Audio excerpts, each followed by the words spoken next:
দেখো, কোনো scene create করবে না, ওদের সাথে কোনো রাগারাগিও করবে না। তুমি রাগারাগির অবস্থায় নাই। আমি আসছি শুধু তোমাকে দেখতে। আর একটু রান্না করছি, ভাবছি তোমার জন্য নিয়ে আসি।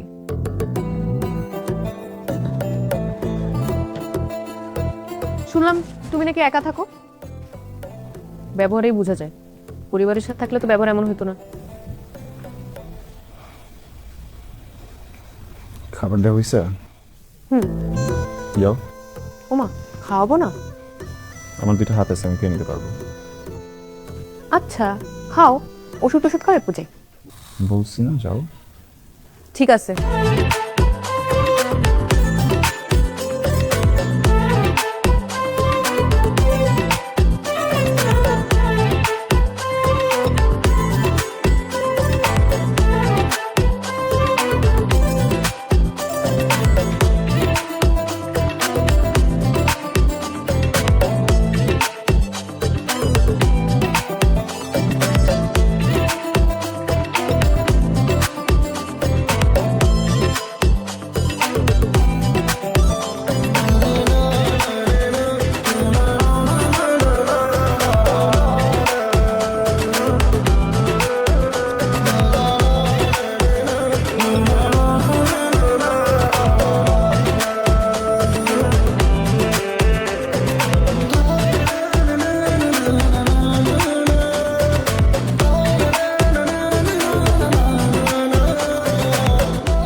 প্রথম দিনই সন্দেহ হয়েছিল খাবারগুলো নষ্ট করবা, খাবা না।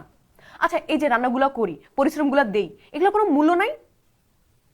কি মনে করো এগুলা না খেলে তুমি সুস্থ হবা? প্রথম দিনই উচিত ছিল ঠেসে ধরে খাওয়াই দেওয়া। এরকম কি? হ্যাঁ, তুমি কি মনে করো তোমাকে এইভাবে দেখলে আমি ভয় পাবো? একটা থাপ্পড় দিয়ে তোমার এরকম করা ছুটাই দিব। ধরো, খাও খাও।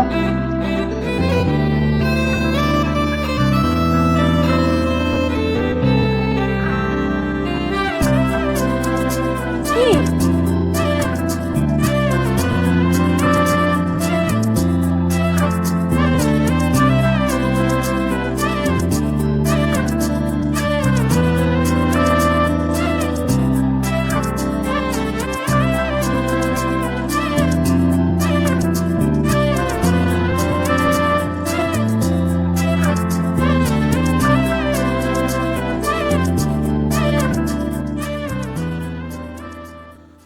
হ্যাঁ বল। চাচা, আমার বোন কান্দতেছে কেন? ও আরো কয়েকদিন কান্নাকাটি করছে। ও কিছু একটা বলতে যাও, আমার বলে নাই। সত্যি করে বলো তো চাচা, কি হয়েছে? বাবা বলছে কি, ওর ইউনিভার্সিটির এক ছেলে, ওই কি আরমান নাকি ছেলেটার নাম, বুঝছিস? ওই কয়দিন যাবত ওই ছেলেটা খুব ডিস্টার্ব করতেছিল। তারপর আমি ওরে বলছি যে তুই চিন্তা করিস না, আমি ইউনিভার্সিটি যেয়ে ওই ছেলের সাথে কথা বলবো, কিন্তু ও আমার যেতে দেয় নাই। আমার বোন ডিস্টার্ব করতেছে। ও জানে না ও কোন পরিবারের মানুষকে ডিস্টার্ব করতেছে।